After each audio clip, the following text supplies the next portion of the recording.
Good morning and welcome to Trends in the Papers on 98.3 Mainland FM. My name is OMOBOLA Sandra, and thank God it's Friday. It's the very first Friday in the year 2023, and there's a lot that's going to be happening tonight. I think there's a Shake concert. Yes, I'm sure of that. All right, and there's also a lot of prayers and all that's going to be going on this Friday. But at the end, or through everything, or through it all, I just want to remind you that INEC has finally and officially devolved collection of PVCs to wards. Okay, so you can go to your ward centers and pick up your PVCs between 9 a.m. and 3 p.m. from now till 15th of January 2022. Then by 16th of January, we go back to the local government offices of INEC till 22nd of January 2022. So please go pick up your PVC. This is very personal to me. This is very personal to Mainland 98.3 FM. Go and pick up your PVC. We know that a lot of people have been complaining about distance, about the large crowds, but now that it has been devolved to the wards, hopefully this should make things better for people to easier and less tedious to pick up your PVC. All right, we have 8,809 wards in this country, so it should make things easier. We can't wait to hear the reports of if or whether or not it actually makes things easier collecting from the wards. All right, we can't wait to get all of the reports. We'll definitely feed you back. Okay, but based on the reports that we've been getting from the local government INEC local government offices, is that it's too far, or when you get there the queue is just out of this world. Well, hopefully this should make things better.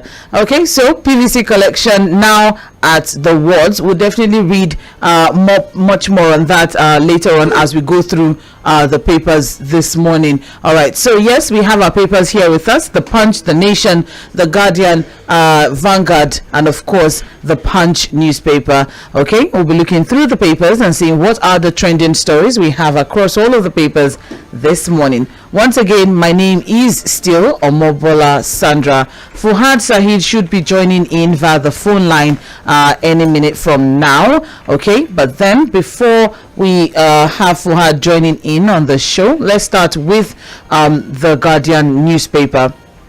Okay, and the major headline coming from the Guardian newspaper this morning is 2023 tame inflation, insecurity, fuel subsidy, experts tell government. Okay, hello, good morning, Fuad. Yeah, good morning, Sandra. How are you? I'm well, thank you very much. Thank you for joining in. Thank you for having me. All right, so let's get on. I'm starting with the Guardian newspaper, and the major headline there, I'll take it again: 2023 tame inflation, insecurity, fuel subsidy, experts tell government. So we have riders to that. We have one on wrong steps ahead of elections. It's significant year for Nigerians, says Ajibola. And then we have how electoral outcome will determine economic progress. And finally, inflation, cost of living crisis among major challenges. So as it is now, stakeholders across business communities have said insecurity, financial leakages, the fall of the naira, rising debt, and other factors are the things that could stall economic progress, all right, as the country heads into the election. So while yes, it's very important that Nigeria must elect the right leaders and and whatnot, but then everybody, or all the economic experts, are coming to the conclusion that this election will be a major determining factor of whether or not Nigeria could be looking at or facing a total collapse of our economy, depending on who we elect as the president, or across all tiers of government, actually, who we put in the place of power. So I think we can all agree that this election is going to be a major determining factor for Nigeria's economy, especially as we are just on the brink, just at the edge of a total collapse. Well, Sandra, for this particular government, for the Buhari administration, I don't think they can say anything again. I think what they're just going to be doing is to hold on, keep the country hanging by the cliff, so that it does not tilt away. You just hold on with even if just one finger, just hanging there. until when a new government comes in, and hopefully we begin to see new strategies, new policies that would now roll back the country into a surface that is safer, and then we can see whether we can now take off from there. But as a chief, I don't think this government can tame anything. It's been a roller coaster of failed policies. This administration? So, yes, I don't think they can tame anything. But they can actually just make it hang there so that it doesn't tilt away. You know, we are hanging by the cliff, so they should keep holding on to the hanging before the before the next administration comes in and see. Okay, and see whether they can just lift us back to a safe landing place, and then see whether we can have new policies, new ideas that would see us take off properly. The reality, Sandra, there's a way the media continue to set the agenda. It's our job, and I like the fact that the papers, our editors, are now more focused on issues than the shenanigans of politics that we're seeing. You know, if you see, the papers are now talking more about the economy, the issue of subsidy, policies, and a lot of the things that we're supposed to concentrate on. I think it's deliberate from our editors, and I think I want to give them kudos for doing that. In the last 1 week, they've been doing that. If you look at all of the major headlines of the papers, it has always been about the economy, about insecurity, about tangible issues that matter to the people.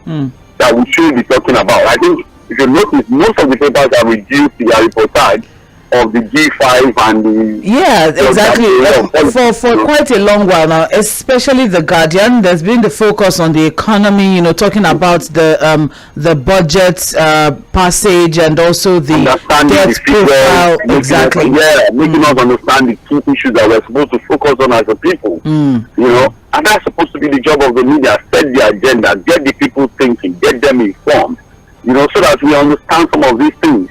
It's not just when you elect people and then you start asking questions. You should begin to ask those questions now. And I also like the fact that you said it this morning, Sandra, that it's not just about who becomes president. Who are the guys we are sending to the National Assembly? Who are the guys that will be at the House of Representatives, the state assemblies, the governors, everybody that we're going to elect, all of the people contesting, who are the guys we are voting? Because the reality is, some of these things cannot be done single-handedly by the president. We need to work with the National Assembly, with the House of Reps members. In fact, we also have to do a lot of oversight functions to ensure that the country gets back, to normal. So it's a lot of work. I understand where the paper is coming from. The issue of subsidy is there unresolved. The economy is in complete chaos. It's in complete tatters. Insecurity is almost at the highest in the last 2 decades. So probably not seeing some of the level of insecurity we're seeing now. So there's a whole lot that we need to continue to talk about. And I like the fact that the media is doing the right thing by setting the agenda for the conversation. All right, thank you very much. As we've said, I'll take that again. Insecurity, financial leakages. And when we talk about financial leakages, we're talking about across all the tiers of government. So whether it's from the federal government or the state government or the local government, we're talking about the fact that everybody is made accountable for whatever is allocated to them. And then we're also, looking at the free fall of the Naira, looking at CBN policies, fiscal and monetary policy. What exactly are they doing to ensure that, the Naira, gets its value back? Then also the rising debt profile of the country. At this time now, we're looking at 77 trillion Naira. That is what this current and still counting. That is what this administration will be handing over to the coming administration. A caller asked me yesterday that what did this administration inherit, and we had to look it up. And when we looked at it, it was about 20-something trillion. Okay, 20-something trillion. Yes, about 20-something trillion. It was $60 billion.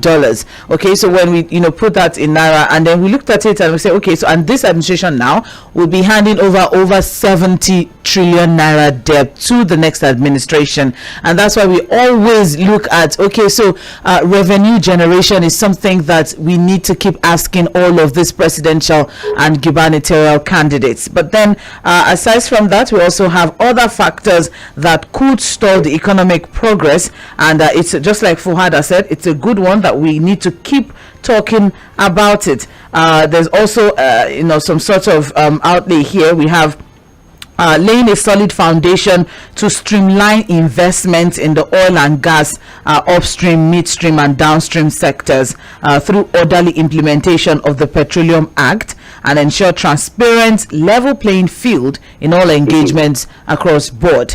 Okay, and I must say there's a whole lot that we really need to focus on as and Sandra, the short-term solution, we've mentioned it. Yes, there are other things. People can talk about diversification of the economy, looking at the agricultural sector, the extractive industry. People talk about a whole lot of things, but the short term is to look at the oil sector, which currently accounts for about 80% of our revenue. So if that is what we can still hang on to, what we need to do is to do a quick fix, reform that sector, which can be done very, very fast. Reform it, ensure that there's transparency, there's accountability, and then we can use that as a springboard, to get him onto a better platform. So there are quick fix solutions to this thing, but it would need dedicated leaders with clear understanding of how things can be done, and that's why it's important that we continue to talk about these things. All right. Well, more details on page 4 as regards experts, advising, let me put it that way, advising the government on what should be done for us to avoid a total economic collapse. More details on page 4 of the Guardian newspaper. Now we also have here, I saw this trending yesterday on social media, and I was really looking forward to the papers picking it up. What we have here is that the NFIU is talking tough on cash withdrawal limits and threatening offenders with imprisonment. Okay, and what this particular story now is saying that the NFIU, that's the Nigerian Financial Intelligence Unit, has declared that from March 1, 2023, public servants, including governors, would be committed to prison if they make withdrawals above the threshold set by the CBN.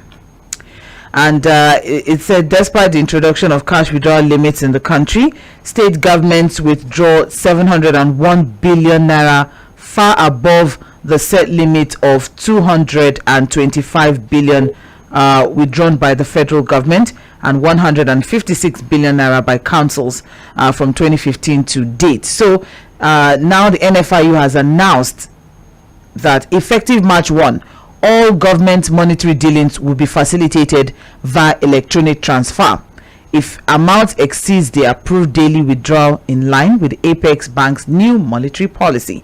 So government officials can't withdraw is above a certain amount. Do you think in any way this is going to curb corruption or curb excessive government spending or whatnot? Do you think this is going to in any way do anything good? Looking at a certain government official that was recently indicted or allegedly indicted with over 100 billion naira.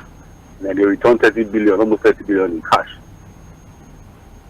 What the thing is this, Sandra, the NFI, you can talk tough, but I'm also trying to look at where lawyers like Mr. Femi Falana coming from. The fact that there's a money laundering act that has not been amended, that still talks about daily withdrawal limits.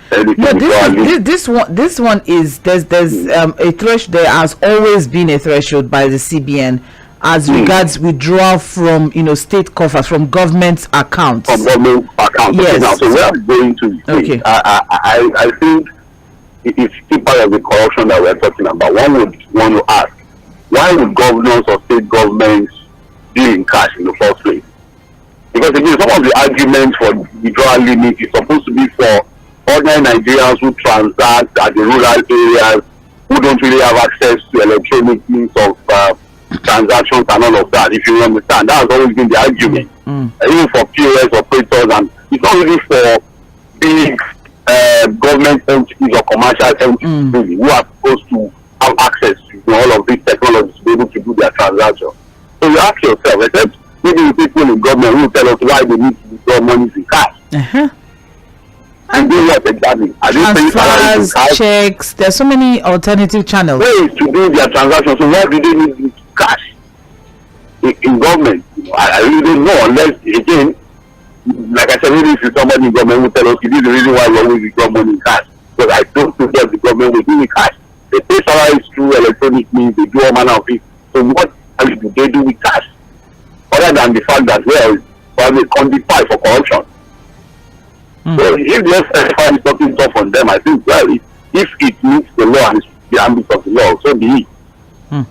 All right, thank you very much. As it is now, the NFI's Director and Chief Executive Officer Modibo Haman Tukur said that defaulters risk a 3-year jail term, explaining that under the guidelines, only the president can grant a waiver. Okay, so we'll see how this will turn out. Looking at March 1st, 2023. More details on page 9 of the Guardian newspaper. We also have here, EFCC shouldn't be in existence. Nigerian Constitution 40. And that is coming from Agbakuba. I just read that story, actually. All right, and what we have is that former president of the Nigerian Bar Association, Dr. Olisa Agbakuba, said that the EFCC, that's Economic and Financial Crimes Commission, should not have existed, insisting that the agency currently operates outside the Constitution. Already he has described the Constitution as erroneous, saying that whoever wrote it did so for the country to fail. But now he said he now understood why Yoruba Sociocultural Group is always advocating change of the Constitution. But the question would be, if the EFCC is created by the federal government, can it then prosecute state offenses? Because looking at this, is saying that the 1999 Constitution only provides one police force for Nigeria. Since the anti-graft body is not a branch of the police, it could not perform its functions. You know, we had this conversation, Fuad, where I was asking that should the EFCC be arresting? I'm with you. You know, we had that conversation. So that's the thing is this: our constitution is completely faulty. Yes, I think we all agree on that. Now, what he is saying now has not stopped the EFCC from performing the function of the police by arresting and prosecuting, which is in the EFCC Act, which gives them the right to do it. But what he is saying is that because it's an act of the National Assembly, they cannot perform the job of the police by looking at the accounts and arresting governors. But there's a part of the police. There's a part of the police force that is the police special fraud unit. So if we have a police special fraud unit, then why do we have? Isn't it a duplication when you have EFCC? You see, let me tell you something about our constitution, and that is why, if you remember what Showore said when he was on our show, he said, look, a lot of times he keeps telling the lawyers, why are you working with a faulty tool? You know, because the Constitution in itself was already put together in 1999. You know, we don't even know when they wrote it anyway. But as of 1999, all we got was that there was a Constitution. Where, when, how it was written, we never knew. And so you have lawyers picking loopholes, what you call lacuna, of inconsistencies in the Constitution. So for example, Bakuba would come out now and say, look, this is a lacuna. This is a misnomer in the Constitution. And so it is easy for anybody to latch onto that. Because at the time the EFCC was being formed, they never probably thought about this. And one thing about law is this, and that's why it is important for us to know. There is no perfect constitution anywhere. And that is why there is a permission for review, and addition. So that if you see any lacuna like this, you quickly tighten it off and make sure it accommodates all of those things that you've seen that have made it faulty. But the problem again is this. We need a set of leaders who will be ready to do the right thing. Everybody has agreed that the 1999 Constitution is faulty. The provision that brought about the EFCC was an act of the National Assembly, which gives them the right to arrest, prosecute anything financial crime. But the lawyers are now saying, like Olivia is saying, that look, it's a duplication of duty that is not even known to laws of the state assembly. So why do they have the right to go and prosecute governors? That's one lacuna in the constitution that we need to talk about. People are even told you, why do we have the EFCC and the ICPC?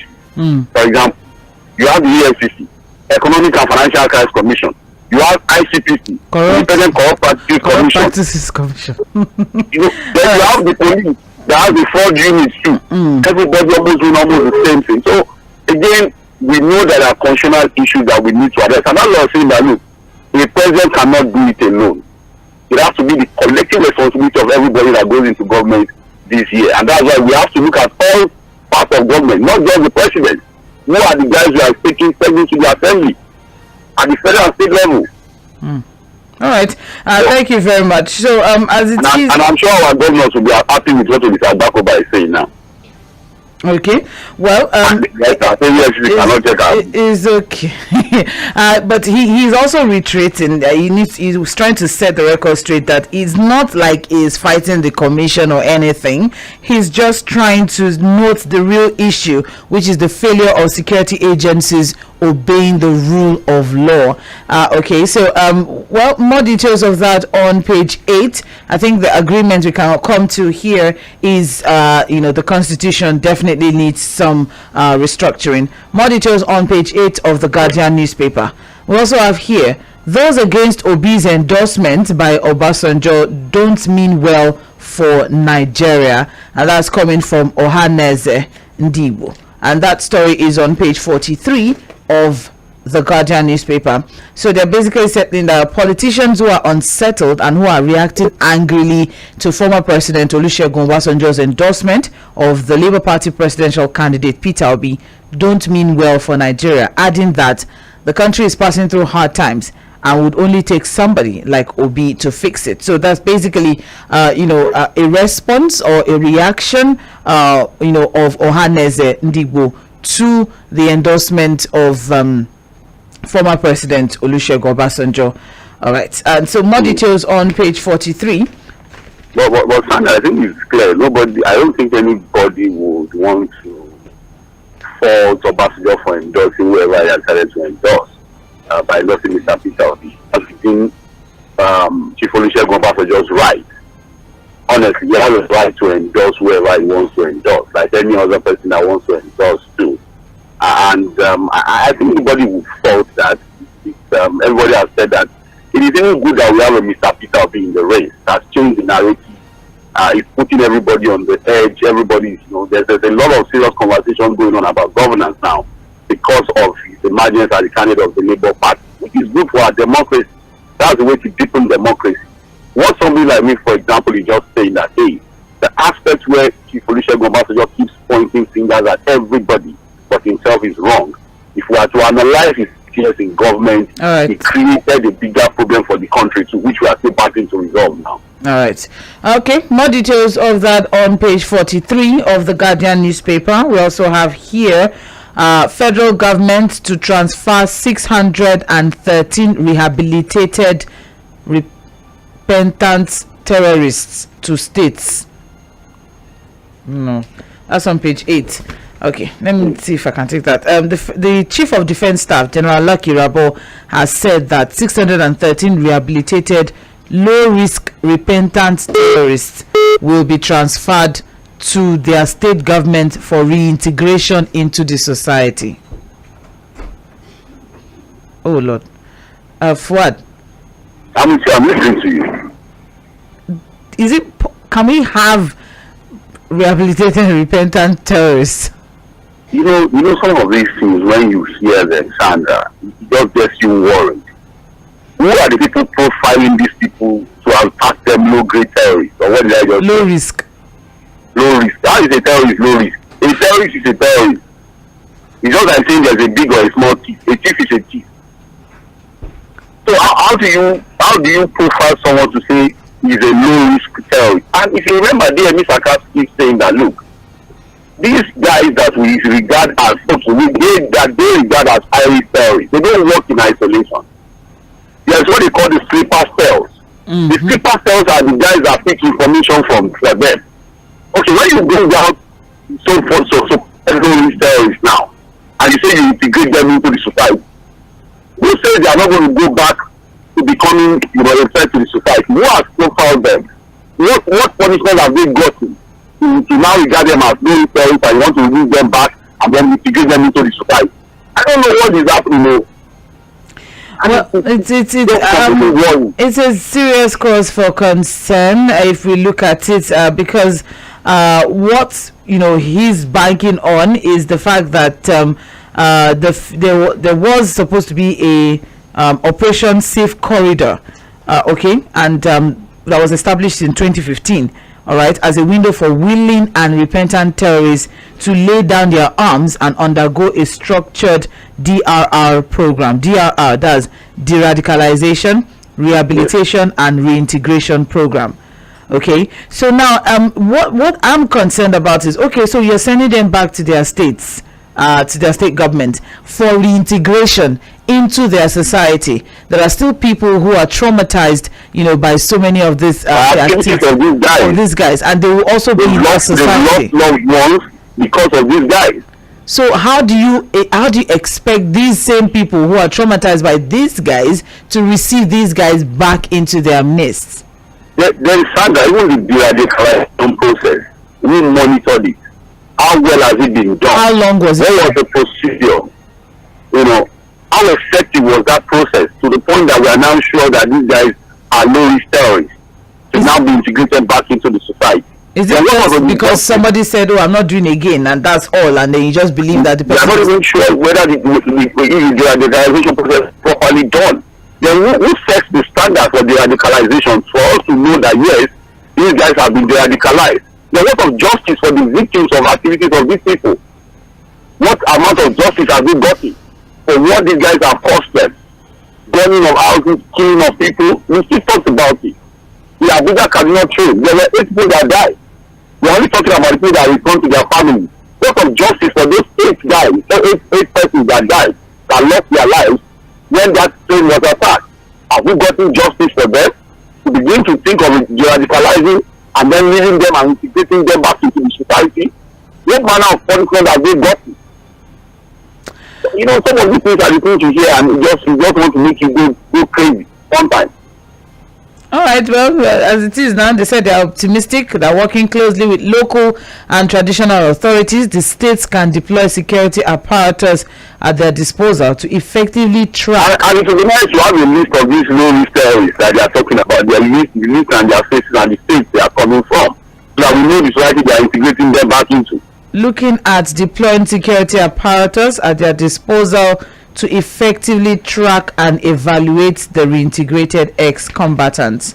All right, the more details on page 8 of the Guardian newspaper. And now read the big story here. It's a pictorial. You can get the details on pages 6 and 7. How cost of production, import dependence undermine national drug security. All right, that's on pages 6 and 7, and that's all from the Guardian newspaper. Very quickly, let's also look through what we have from the Nation newspaper. And the Nation newspaper this morning, the major headline on that one is presidential poll. G5 keeps PDP supporters in suspense. That's okay.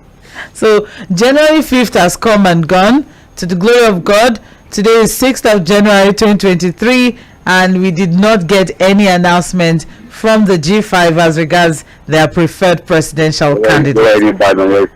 So Fuad, I'm owing you a lollipop. I'll just leave that at that. I don't do lollipop. A very big lunch, yeah. Okay.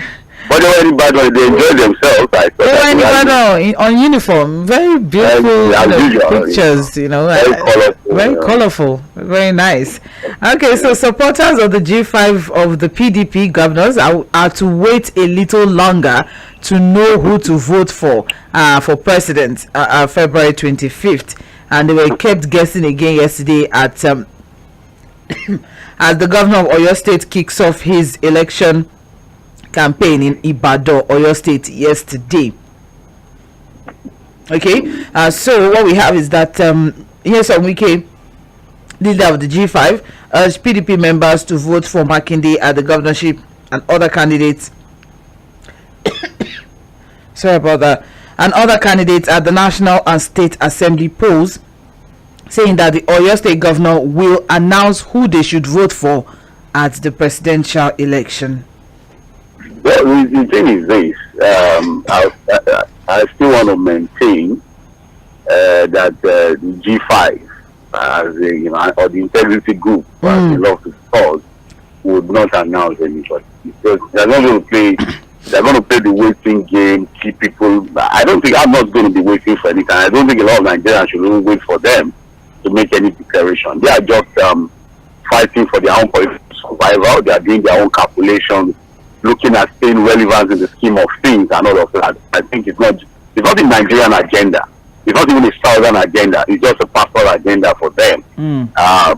Political survival instinct is what is going on within them. So whatever politics they play, whatever decisions they play, so good for them. But I think Nigerians should be more focused on what we call the tangible things. Like I said, the economy, the issue of insecurity, and all of those things should be what should matter to ordinary Nigerians, not what the G5 is doing or what they will do in the future. They are only, trying to become more relevant politically and trying to survive in the scheme of things. But I will still predict that they will not endorse anybody. As a group, they will not. As a group. What we have now is that, yes, Wike has urged PDP members, I think of the state or generally, to vote Makinde at the governorship in Oyo State, and that Makinde himself will be announcing who they should vote for at the presidential elections.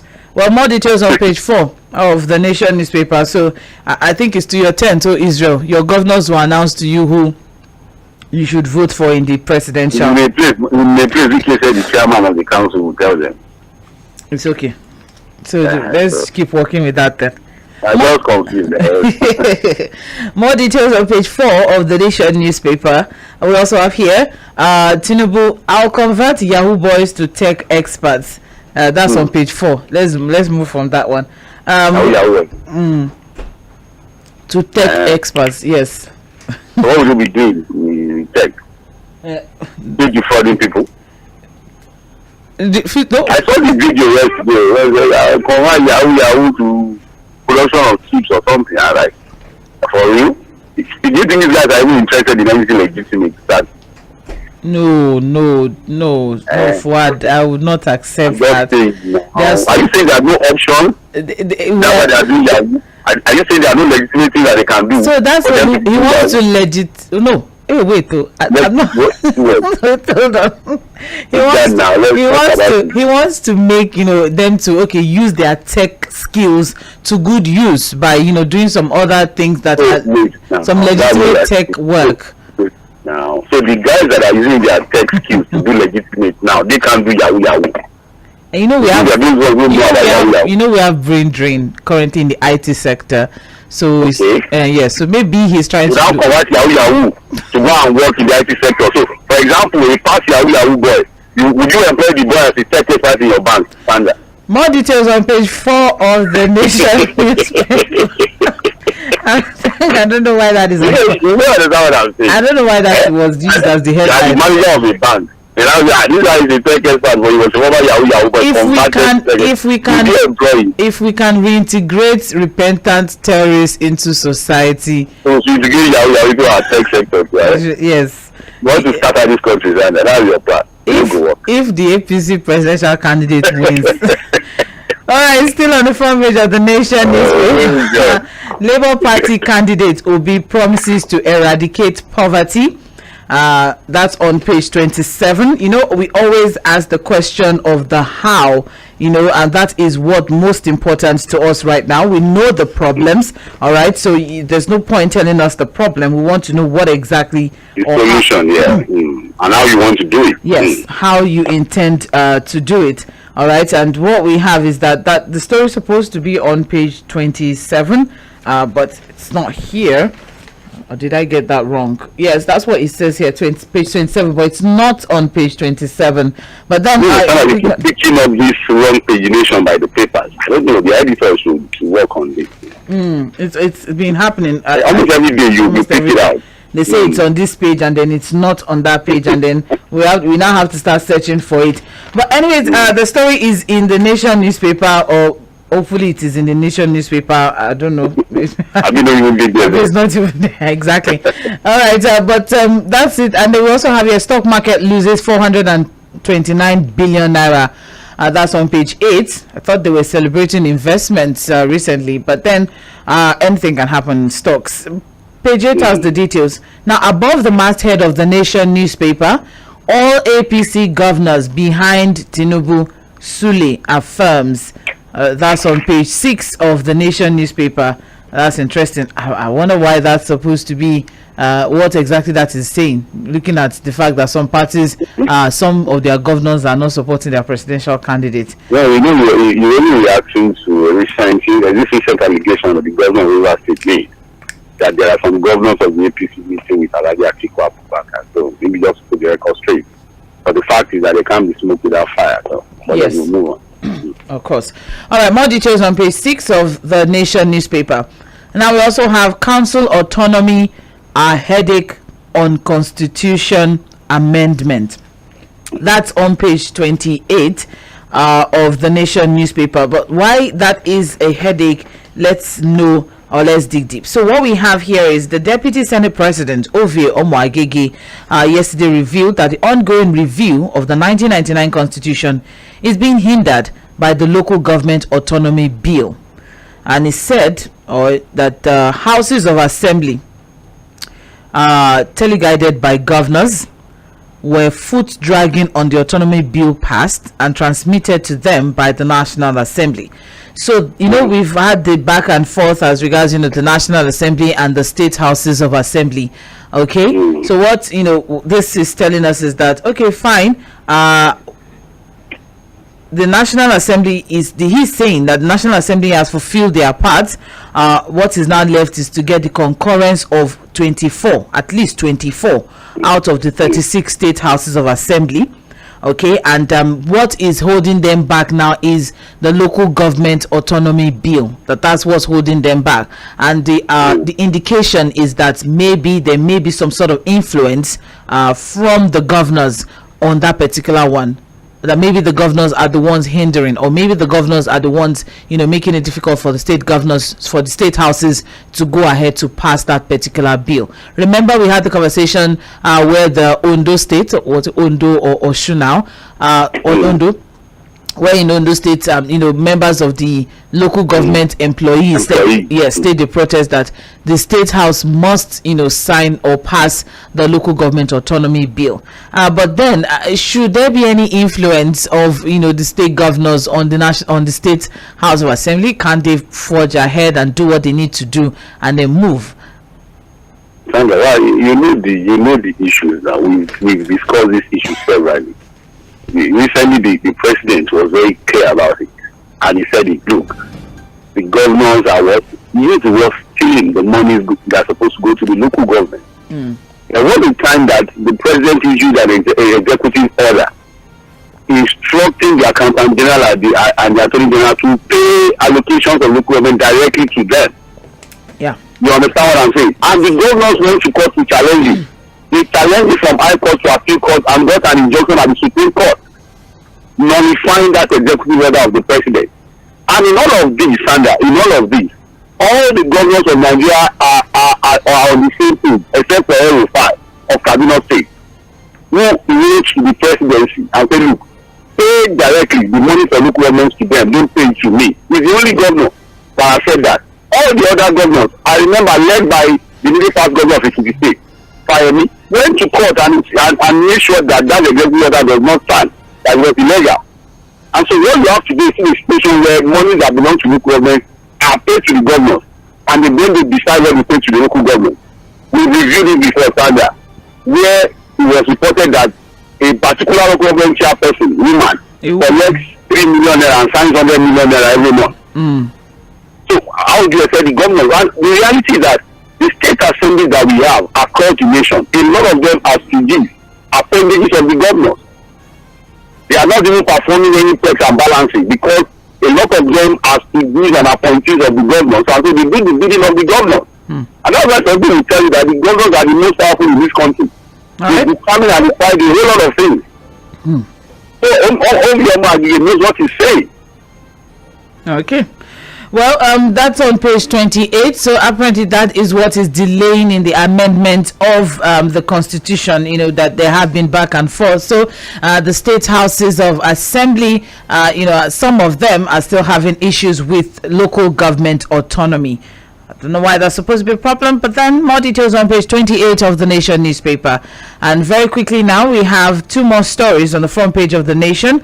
22 fuel stations sealed for selling above approved price. And that's on page 6 of the Nation newspaper. Okay, and then we also have finally Aregbesol's men in Osun APC campaign team. So there seems to be some sort of normalcy coming back to Osun APC. All right, but then more details of this one on page 27. Before we move on, the issue of filling stations selling above their full pump price. For me, I think it's just pure hypocrisy. Okay. The NNPC and the regulatory agencies should tell us why the private depots are selling out. It should be from the depot, because what you hear from these independent marketers is that, hey, we are buying at this price. And so that which is what the price we are buying determines how we sell. We can't run at loss. So the question should be, why are people getting from the private depots and not from the NNPC? NNPC depot, and why are the private depots selling at an approved price? Not to the people that are selling there. Look, I would rather buy at 250 and not queue at all. I can't go to the stress of queue 3-4 hours to buy at official price. I'm sorry, because I have a lot of things to do with my time. So it is the NNPC addressing the reason for the distortion in supply, and why we are having disparity in prices at the depot. They should address that. They are not addressing that. All of this showboat is going on and things is just pure hypocrisy. Well, more details of that on page 6 of the Nation newspaper. To get the 22 fuel stations still for selling above approved price. I am trying to understand, if I buy at 190 something, you don't expect me to sell at 170 exactly. So that's another topic of or cause for concern or conversation. But then let's move on now. You're still on to trends in the papers on 98.3 Mainland FM. The Punch newspaper, the major headline: 28 governors pile up 5.8 trillion naira debt for incoming governments.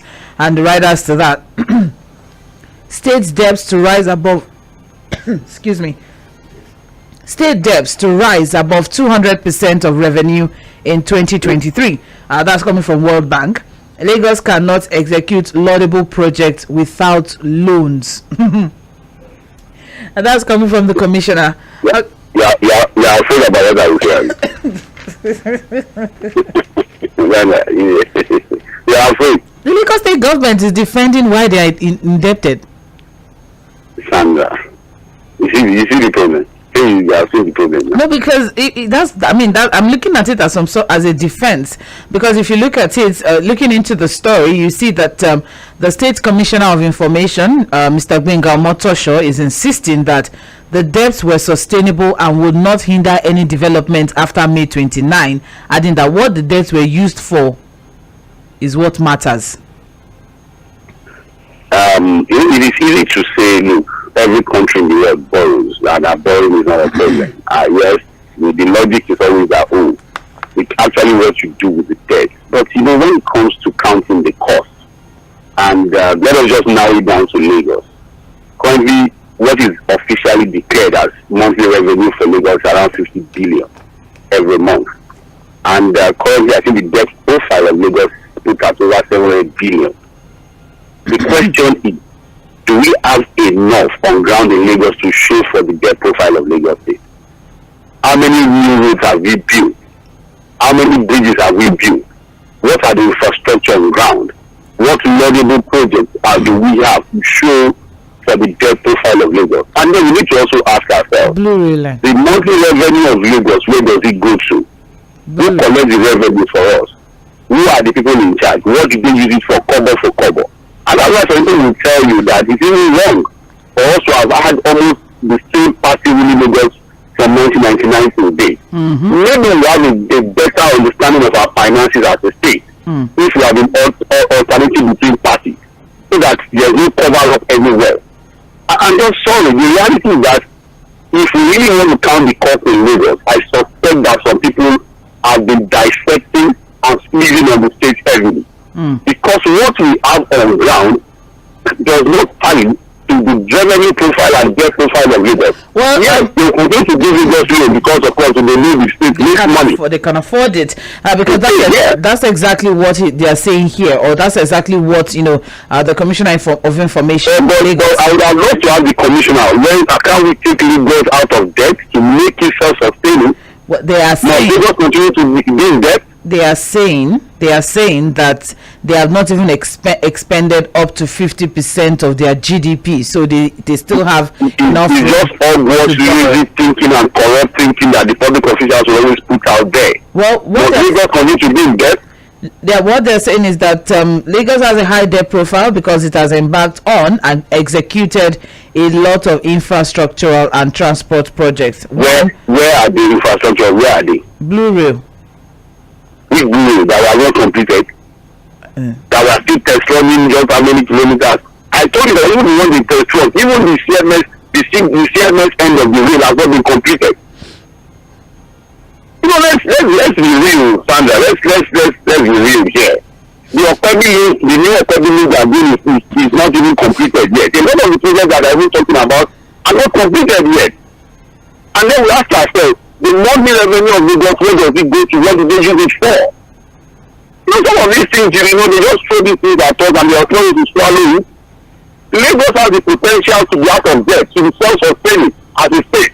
The potentials are there. We are not even taking and doing half of what Lagos can do as a state. If really we are prudent to spend it in Lagos, actually they should just tell some of these things that will get people like us annoyed. I'm a negotiator and I know the potential of the state. Thank you, Fred. Thank you very much. So looking at that particular story, just to put some information out there, is the fact that there are 28 state governors that will be leaving behind debts for incoming governors.